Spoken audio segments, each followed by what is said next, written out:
el caso VL' es multiplicado por 0,94 y el caso T es multiplicado por 0,51. El entrehierro me roba más en el transversal que en el campo longitudinal. ¿Qué pasaría si a G y D, en lugar de hacerlo igual a 0,682, lo hiciéramos igual a 1? Es decir, 1 por pi más seno de 1 por pi sobre pi, 1 por pi más seno de 1 por pi más 2/3 coseno de 1 por pi sobre 2 sobre pi. ¿A qué resultado me lleva? A 0,45 y a 0,45. 1 y 1 multiplicado por 0,45. ¿Por qué? ¿Qué tipo de máquina tenemos cuando G y D es igual a 1? G y D por unidad es cuánto del paso polar ocupamos con el polo. 0,682 es que estamos usando el 68% del paso polar con el polo. 1 es que estamos usando el 100% del paso polar. ¿Qué tipo de máquina usa el 100% del paso polar con sus polos?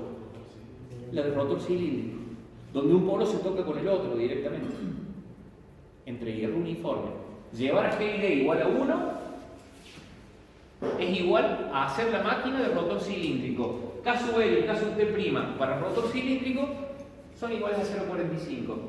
Nos quedamos sin la descomposición, nos quedamos en la máquina de la reacción única, donde trabajamos con tita sub i sin descomponerla en tita L y tita T. Acá la descomponemos por el efecto este diferente que me causa la zona interpolar para el campo longitudinal y para el transversal. Si el efecto que me va a producir es igual en ambos, no tiene sentido descomponerla y trabajamos con Potier directamente, máquina de rotor cilíndrico. Ahí está la explicación del por qué los resultados. Hemos ensanchado tanto el polo hasta llegar a todo el paso polar, desapareció el efecto de las zonas interpolares. Pero no todo es tan fácil. ¿Por qué? Porque si era difícil, siempre se lo puede hacer un poquito más todavía. Ustedes ya vendrán viéndolo desde la primera clase. Por eso yo les decía que esta es la materia más importante. Aparece la necesidad de calcular un factor de reducción. ¿Por qué? Porque nosotros normalmente cuando trabajemos con la característica de vacío y el diagrama vectorial, trabajamos con las magnitudes reales dentro de la máquina. Y dentro de la máquina, las magnitudes se comportan senoidalmente como estas que estuvimos recalculando recién. Vamos a tener en realidad este campo tita T' y tita L' real dentro de la máquina de manera senoidal. No. ¿Por qué? Porque los polos no son perfectos. Entonces, como ejemplo, usamos este que tenemos acá. Estuvimos haciendo todo el recálculo de recién para una máquina suponiéndola de polos salientes de entrehierro uniforme los polos. Pero recuerden que los polos podían ser de cantos biselados, de entrehierro senoidal. Hemos supuesto el más simple de todos. Bueno, ese polo de entrehierro uniforme produce una onda real de excitación, que es esta que se parece a la de la máquina de corriente continua, que la podíamos simplificar en una perfectamente rectangular que tuviese el ancho G y D por pi, de ahí el G y D que usábamos recién, que a su vez la podemos reemplazar por una sinusoide perfecta, en donde la sinusoide perfecta va a ser igual a la amplitud de la onda real multiplicada por 4 sobre pi seno de G y D por pi sobre 2. Y en el apunte esto lo tienen desarrollado en toda una página de números y fórmulas para poder llegar a ese resultado. Acá ponemos solo la expresión final. ¿Por qué? Lo único que nos interesa es saber cuál es la relación. Tita de excitación máximo, amplitud de la sinusoide representativa. Tita de excitación, amplitud de la onda real de excitación producida por esta máquina de polos salientes de entrehierro uniforme. Relación entre esas dos amplitudes, tita de excitación máxima versus tita de excitación, 4 sobre pi seno G y D por pi sobre 2. Si despejamos, tita de excitación, la de la onda real, va a ser igual a la amplitud de la sinusoide dividido esa relación. Las ondas que obtuvimos recién recalculadas, ¿eran reales o eran senoidales puras? Senoidales puras. ¿Qué quiere decir eso? Si nosotros queremos calcular los amperios vueltas reales dentro de la máquina producidos por esa sinusoide, tenemos que agarrar la amplitud de las dos sinusoides tita L' y tita T', y dividirla, si la máquina es de entre hierro uniforme para los polos salientes, por esta constante. Si se trata de otro tipo de polos, tendremos que buscar su constante. Nos quedamos solo con esta que es la más fácil. Entonces, ¿qué quiere decir? Tita L' y tita T' eran ondas teóricas, tan teóricas como la onda esta de tita de excitación máxima. Si queremos obtener la real, tenemos que agarrar esas amplitudes y dividirlas por este factor de reducción. Y nos encontramos con esto. Tita L va a ser tita L' sobre el factor de reducción, tita T dividido el factor de reducción, y ya no nos queda en función de K sub L y K sub T, prima, como teníamos recién, sino de K sub L y K sub T. ¿Quiénes son K sub L y K sub T? KL' dividido el factor de reducción, K sub T' dividido el factor de reducción. Esto que tenemos arriba es el K sub L' de recién, esto que tenemos acá es K sub T' de recién, nada más que ambos estaban divididos por pi.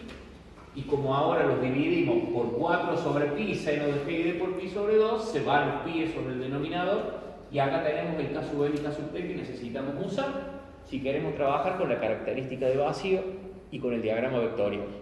Los otros son para hacer cálculos puramente analíticos. Estos son para trabajar con la característica de vacío. El mismo valor analíticamente determinado y perfectamente senoidal, al dividirlo por el factor de reducción, se transforma en la magnitud real que aparece dentro de la máquina. Como la característica de vacío nosotros la trazamos para magnitudes reales, tenemos que hacerlo real para que lo podamos introducir. ¿Y aquí se ve que se haya que reducirlo más? Por esto. Hemos obtenido una sinusoide perfecta. Y la sinusoide perfecta en la realidad para una máquina de polos salientes entre hierro uniforme de esos polos nos da que si vos llegás a una sinusoide perfecta en realidad es producida por esta onda real. Entonces necesitamos obtener el valor de la onda real que produciría el mismo efecto que la sinusoide perfecta. Lo encontramos para la excitación, que es el que nos resulta más fácil porque lo venimos trabajando, y después usamos la misma relación para los otros.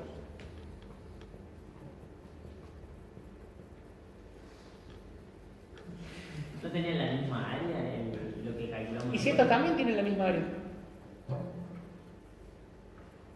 Estas ondas, la relación es la tita de excitación máxima, amplitud de la sinusoide, igual a tita de la excitación multiplicada por el factor de reducción, te lleva a una onda real o a una onda puramente senoidal que cubren la misma área, siguen siendo equivalentes. Hicimos el recálculo de las otras cosas raras para obtener la sinusoide que la reemplace. Y ahora, para trabajar con la característica de vacío y con el diagrama vectorial, con las magnitudes reales, la afectamos del factor de reducción que acá existe. Este que calculamos es solo para la máquina de polos salientes de entre hierro uniforme. Para otro tipo de polos tendría otra forma de calcularse. Entonces lo transformamos en magnitudes reales. Podemos hacer el cálculo, nuevamente como recién, y llegamos a resultados semejantes. ¿Qué ocurre? Recién nos daban los valores finales 0,4274 y 0,2322. Ahora, al dividirlos por el factor de reducción, que el factor de reducción es 1,12, nos lleva a valores más chiquitos todavía. ¿Por qué? Porque la amplitud de la onda real es menor que la de la sinusoide equivalente.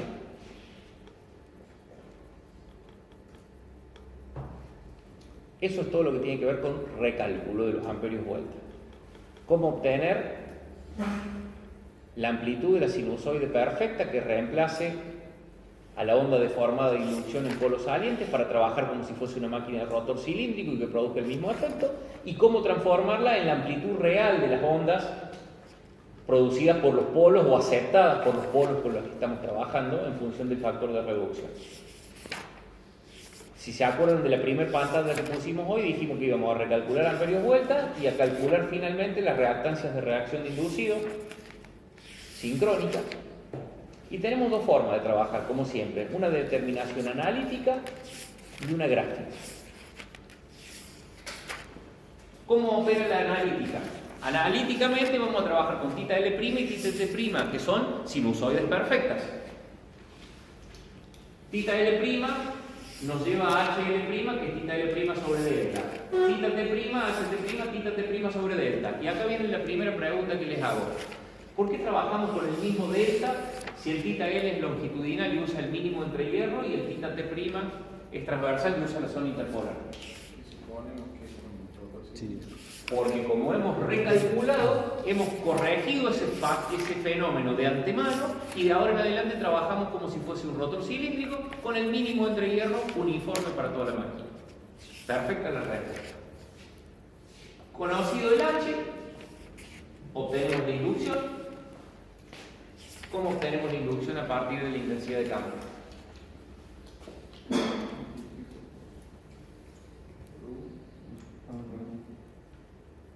Conocido H lo multiplicamos por mu sub 0. Mu sub 0 para trabajar porque trabajamos solo con el delta del entrehierro. ¿Qué particularidad tiene esta reactancia que vamos a calcular? Es la reactancia no saturada. ¿Por qué? Porque estamos considerando, vamos a considerar solo el mu sub 0 del aire, de los tramos delta de aire que tenemos frente a cada polo, y despreciamos el efecto de la reluctancia del hierro. Y la reluctancia del hierro en general está dada o incrementada por la saturación. Nos olvidamos de que hay saturación. A esto lo vamos a suponer como si no hay saturación. Entonces, a partir de H obtenemos la inducción media, que la inducción media va a ser la máxima por 2 sobre pi. ¿Por qué la máxima por 2 sobre pi? ¿Qué valor de la inducción multiplicado por 2 sobre pi nos lleva a la inducción media?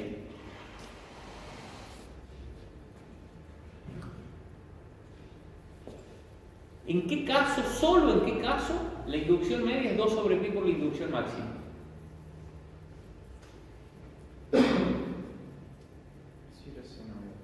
Si es senoidal. 2 sobre pi es el valor medio de una onda senoidal. Nosotros acá tenemos amperios vuelta máximo, amplitud. Al dividirlo por delta obtenemos amplitud de H. Al tener amplitud de H obtenemos amplitud de B sub L y de B sub T.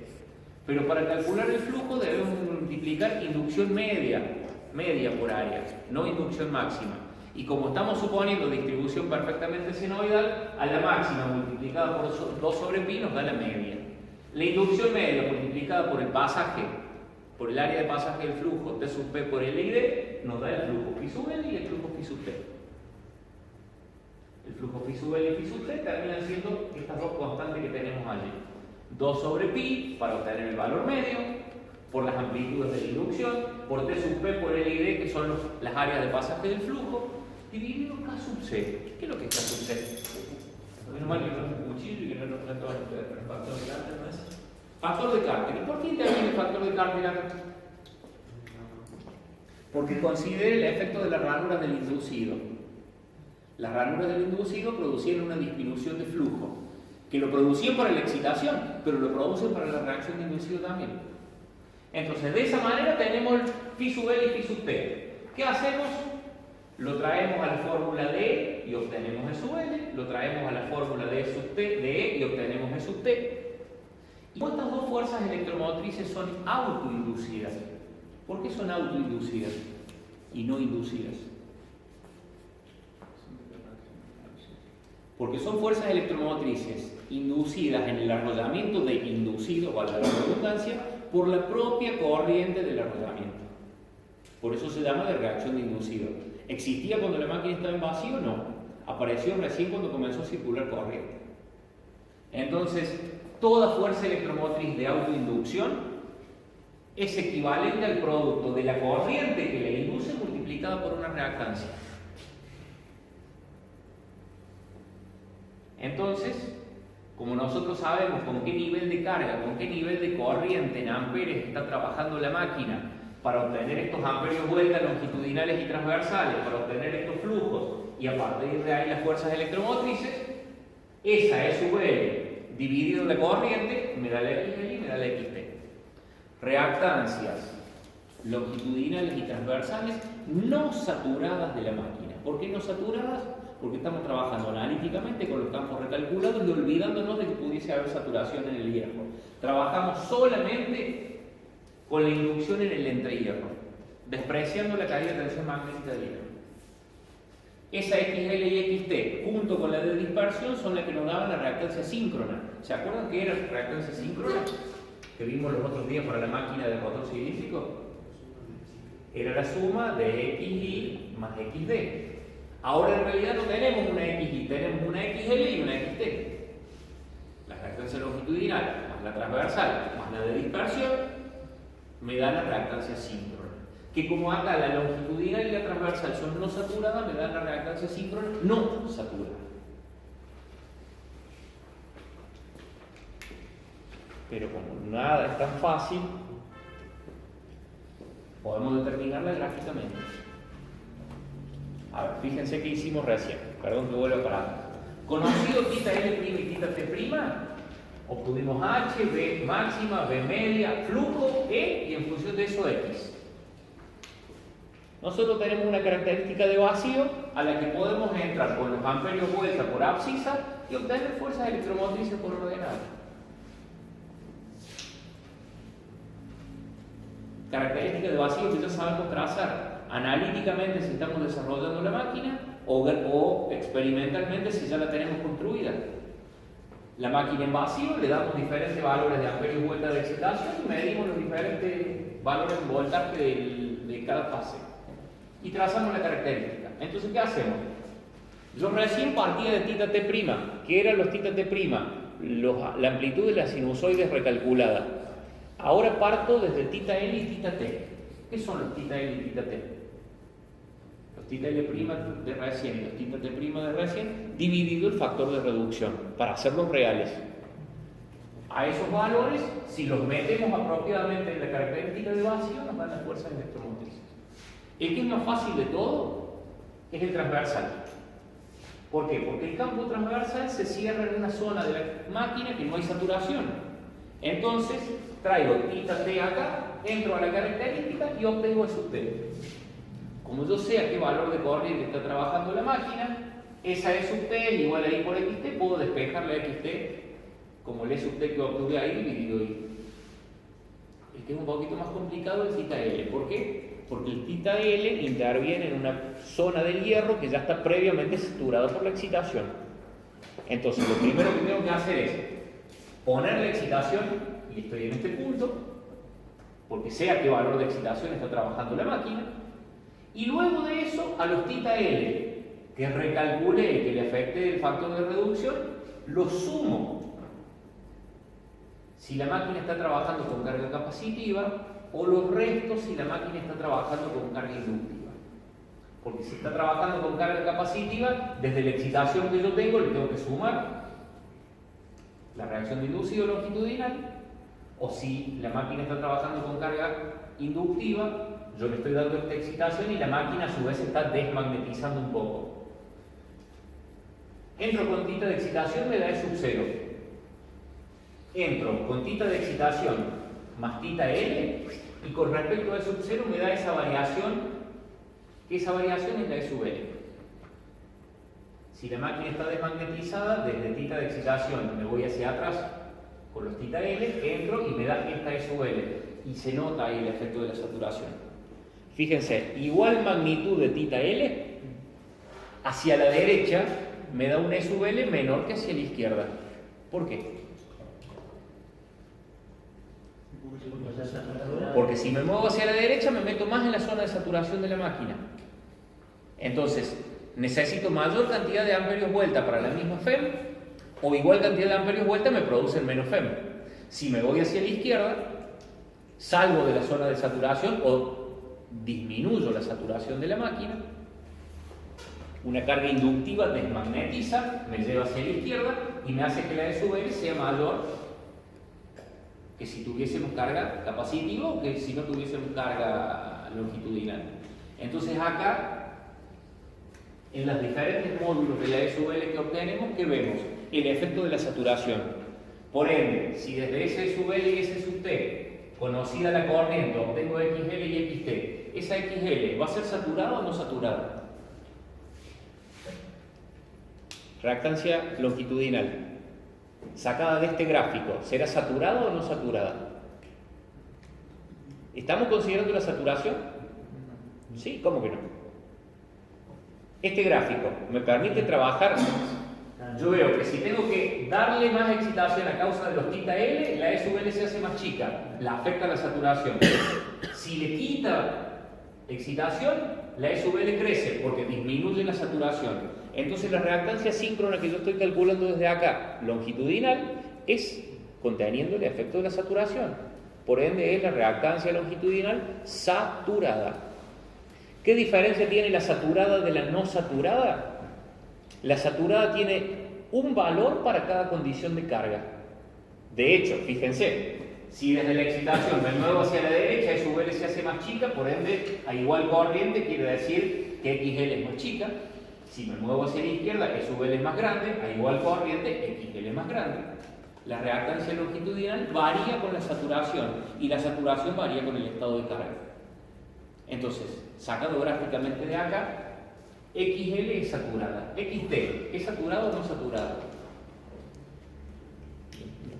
Es no saturada. Más allá de que la máquina esté saturada, la XT no se satura nunca. ¿Por qué? Porque el campo transversal se cierra siempre en las zonas interpolares donde nunca hay saturación. Por eso lo sacamos de acá de la zona lineal de la característica de vacío. Entonces, con el caso que analizamos recién, partimos de ondas perfectamente senoidales y analíticas, nos olvidamos de la saturación, trabajamos con un entrehierro uniforme y llegamos a una E sub L y E sub T no saturada y por ende a una XL y una XT no saturadas. Con el análisis gráfico que hacemos ahora, a partir de la característica de vacío, obtenemos los θ L y θ T reales de la máquina, los introducimos a la característica, obtenemos E sub L y E sub T, en donde la E sub L va a contener el efecto de la saturación. Por ende me lleva a la XL y XT saturada, que consideran el efecto de la saturación del IAC. Y esa XS se va a llamar X sub SS igual a XI más XD, en donde la XI es XL más XT. Con una sola S, reactancia síncrona no saturada. Con doble S, reactancia síncrona saturada. ¿Qué diferencia hay entre ellas? La no saturada es teórica, porque en la máquina en la realidad existe la saturación, pero tiene una particularidad. Es constante sin importar la condición de carga, porque le hemos sacado de un análisis puramente, valga la redundancia, analítico. La saturada es real, me lleva a cálculos perfectos en la máquina, pero ¿qué tiene de complejo? Para cada valor de carga es variable. Entonces la reactancia de la máquina no es la misma cuando está a plena carga, cuando está al 50% de carga, no es la misma cuando está con carga inductiva, cuando está con carga capacitiva. Entonces tengo que conocer infinidad de valores de reactancia. Por eso la no saturada es más práctica. Me permite hacer cálculos cualitativamente válidos, cuantitativamente no exactos, pero es única. La calculo una sola vez y me sirve para cualquier condición de carga. Y como nada es tan fácil como parecía hasta el momento, no se lo quiero complicar más, así que terminamos la clase y nos vemos el próximo cuatrimestre en el parcial.